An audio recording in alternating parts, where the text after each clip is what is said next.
Salut mec, je voulais te dire que pour les prochains jours, je vais commencer une nouvelle série de vidéos. Dans cette série de vidéos, j'aimerais un petit peu te parler des erreurs de débutant.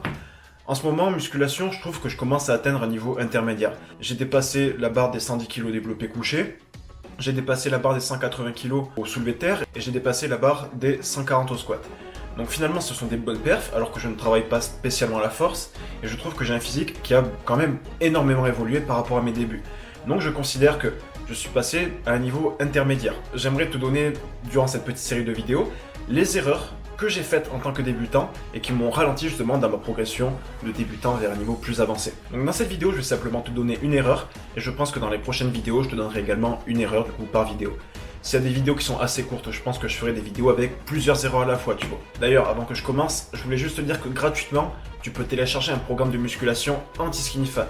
Vraiment, c'est gratuit, tu peux le télécharger en un seul clic. Et pour ça, tu cliques sur le tout premier lien qui est dans ma description. Bref, je t'embête pas plus avec. Donc dans cette vidéo, je vais te parler d'exercices polyarticulaires et d'exercices d'isolation. Let's go!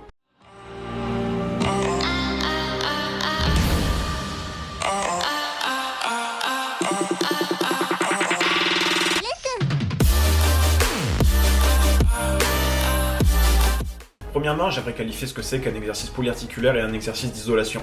La plupart des coachs te diront qu'un exercice polyarticulaire, c'est un exercice qui sollicite plusieurs muscles. C'est pas totalement vrai. Un exercice polyarticulaire, par définition, c'est un exercice qui mobilise plusieurs articulations. D'où poly, plusieurs, articulaires, articulations. Donc plusieurs articulations. Donc si un exercice mobilise deux ou plus d'articulations, c'est un exercice polyarticulaire. Si je prends par exemple le cas du développé couché, c'est un exercice polyarticulaire. Pourquoi ? Parce qu'on a l'articulation de l'épaule qui est engagée et l'articulation du coude qui est engagée. Si je prends du squat, c'est un exercice polyarticulaire. On a la cheville qui est engagée. Enfin, la cheville, je sais pas si elle est engagée. Je sais pas si elle est considérée comme engagée, mais il y a quand même un mouvement de cheville, tu vois. Donc on a la cheville, on a le genou et on a la hanche sur un squat. Si je prends le soulevé de terre, c'est pareil. On a la cheville, on a le genou et on a la hanche. Et je sais pas si l'épaule, elle est considérée comme engagée dans le soulevé de terre. Je ne pense pas. Enfin bref, on est sur des exercices polyarticulaires à l'inverse des exercices d'isolation qui justement ne vont recruter qu'une seule articulation, ne vont mobiliser plutôt qu'une seule articulation. Je pense par exemple au curl, aux extensions triceps, aux leg extensions, aux leg curl, etc., etc. Si je prends par exemple le curl, tu n'auras que le coude, extension triceps que le coude, leg extension que le genou, leg curl que le genou. Donc à partir de ces définitions-là, il faut comprendre que la musculation, tu vas te muscler en faisant des mouvements. Et en tant que débutant, tu manques énormément de force. En fait, c'est normal puisque tu n'as pas encore commencé la musculation. Tes connexions nerveuses ne sont encore pas bonnes, ne sont pas encore ficelées, donc forcément, les mouvements, tu ne les connais pas encore. Et c'est là que j'en viens à l'erreur du débutant. Le débutant va faire trop d'exercices d'isolation par rapport aux exercices polyarticulaires. L'exercice d'isolation, c'est bien.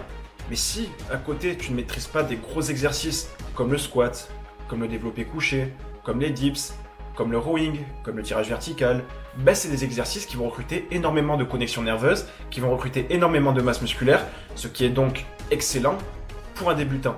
Donc en te concentrant sur des gros exercices, tu vas à la fois apprendre les mouvements, donc recruter au mieux ton système nerveux, tu vas produire plus de testostérone et d'hormones anabolisantes similaires, ce qui est super intéressant pour un skinny fat, et en plus à côté de ça, tu vas mobiliser énormément de masse musculaire, ce qui est également super intéressant pour un débutant.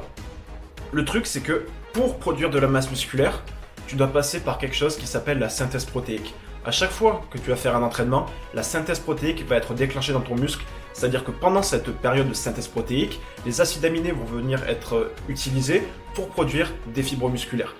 Et le simple fait de faire du développé couché ou de faire un exercice unique en fait pour un même groupe musculaire, ça suffira à déclencher la synthèse protéique, t'as pas besoin d'aller plus loin. En tant que débutant, le simple fait de faire une traction va être suffisant pour stimuler la synthèse protéique sur tes dorsaux, à une condition que ta traction soit bien exécutée. Mais ça, j'en parlerai dans une prochaine vidéo, c'est la qualité d'exécution. Donc, en tant que débutant, je vais t'inviter vraiment à te concentrer sur des gros exercices qui vont à la fois stimuler tes hormones et qui vont stimuler ton système nerveux et également plusieurs masses musculaires. Et pourquoi ne pas faire d'exercice d'isolation quand on est un débutant ? Par exemple, dans la vraie vie, quand tu veux soulever un meuble, tu vas venir le choper par en dessous et tu vas venir faire une sorte de semi-soulevé de terre, semi-squat, tu vois. Quand tu vas venir pousser un truc, tu vas faire un développé couché en fait. Tu vas pas venir faire une extension triceps pour le pousser. Quand tu vas vouloir tirer un truc, tu vas engager ton dos. Tu vas pas juste le tirer en utilisant juste ton biceps. Non. Et justement, en tant que débutant, le mieux est de reproduire ces mouvements fonctionnels, même si j'aime pas trop ce mot, pour justement avoir plus de force sur ces mouvements du quotidien, améliorer ton recrutement cerveau-muscle par le renforcement du système nerveux, et donc par conséquent, retrouver les bienfaits que je t'ai donnés, tels que la prise de masse musculaire, le renforcement du système nerveux, ou encore la stimulation des hormones. Et en plus, quand on est un débutant, généralement, on a des tendons et des ligaments assez faibles. C'est pas avec de l'isolation que tu vas justement recruter au maximum ces articulations, que tu vas les stimuler assez. Alors que sur des gros exercices, en plus d'apprendre le mouvement, en plus d'avoir une bonne stimulation de la synthèse protéique et en plus d'avoir une bonne stimulation hormonale, à côté de ça, tu vas également énormément et bien renforcer tes articulations, ce qui fait encore un bon point pour les gros exercices. L'isolation, ça sert à des pratiquants plutôt intermédiaires ou avancés quand tu as un point faible. Par exemple, des fois j'entends des gens dire « Ouais mais moi je prends pas de pectoraux alors que ça fait 6 mois que je fais du développé couché. » Mais mec, normal que tu ne prennes pas des pectoraux. Si tu prends pas des pectoraux, c'est pas parce que c'est un point faible. C'est juste parce que ça fait 6 mois que tu travailles tes pectoraux. Tu t'attendais à quoi? Avoir des pectoraux de taureau en seulement 6 mois? Non.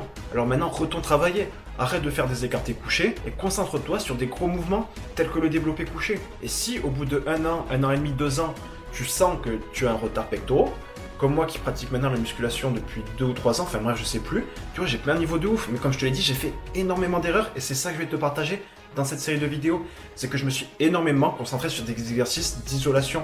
Je pense que je faisais du 50-50. La moitié en isolation et la moitié en gros exos, tu vois.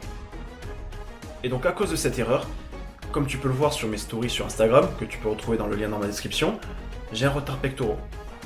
Maintenant, forcément, je suis obligé de faire des écartés couchés, ce qui va me permettre de mieux les recruter. Mais si je m'étais concentré sur des gros exercices dès le début, tels que le décliné, le couché ou encore les dips, j'aurais des pectoraux beaucoup plus massifs. Donc après, je te dis pas non plus que l'isolation, c'est complètement rejeté. Mais tant que tu es débutant, tant que tu commences la musculation, pendant au moins 6 mois, je t'invite vraiment à te concentrer sur des gros exos, des exos polyarticulaires. Et pour ça, je t'invite vraiment à faire des séances full body. 3 fois par semaine, tu vas venir faire travailler l'ensemble de ton corps en essayant d'essayer un maximum d'exercices, en te concentrant vraiment sur des gros exos. Par exemple, le lundi, je sais pas, je te prends un exemple au hasard, mais tu vas peut-être juste faire traction, squat, développé militaire et développé couché, tu vois. Je te dis des bêtises, mais c'est que des gros exos et tu vas venir stimuler l'ensemble des muscles de ton corps. C'est tout ce que tu as à faire. Tu n'as pas besoin d'aller faire du curl, des extensions triceps, des élévations latérales, puis des leg extensions. Non. J'irais même jusqu'à dire que faire de l'isolation pour un débutant va créer des déséquilibres. Donc ce que je t'invite à faire, c'est vraiment à prendre de la masse musculaire de par les gros exercices. Et avec le temps, tu vas constater que certains muscles vont prendre le dessus sur d'autres. Et à partir de ce moment-là, soit tu décides de corriger l'exécution qui n'était peut-être pas forcément la bonne, soit tu constates que tu as un réel point faible. Et là, je t'en parlerai dans une prochaine vidéo de comment les corriger. Donc j'espère vraiment que cette petite vidéo t'aura aidé. J'espère que ça t'a plu. Si tu as envie que je continue cette petite série et qu'elle te plaît réellement, je t'invite à me mettre un like et je t'invite également à me le dire en commentaire, ça me ferait juste extrêmement plaisir. N'hésite pas également à partager la vidéo, ça va me soutenir énormément. D'ailleurs, j'ai vu que la vidéo d'hier, elle a été partagée 3 ou 4 fois, ça m'a fait juste extrêmement plaisir. Franchement, ça me fait super chaud au cœur, tu vois. Donc encore une fois, je te le répète, mais mon programme anti-skinny fat est totalement gratuit et en un seul clic, tu peux le télécharger. Et c'est le tout premier lien qui est dans la description. Ce programme anti-skinny fat, c'est un programme full body. C'est-à-dire que c'est un programme dédié aux débutants qui va te permettre un renforcement de tes muscles, mais aussi un renforcement des articulations, une stimulation de ton environnement hormonal, notamment les hormones anabolisantes, ce qui nous intéresse, mais ça va te permettre également d'être quasiment tout le temps en synthèse protéique durant la semaine. Et en plus de ça, tu vas améliorer ton système nerveux, tes connexions nerveuses, etc., etc. Donc franchement, pour un débutant, ce programme, il est juste parfait, surtout si tu es un skinny fat. Donc si tu veux en profiter, c'est totalement gratuit, il sera toujours disponible, c'est le tout premier lien qui est dans la description. Donc voilà, j'espère vraiment que cette petite vidéo t'aura aidé, j'espère qu'elle t'aura plu. On va donc se retrouver demain pour une nouvelle erreur. C'était Théo, ciao ciao mec.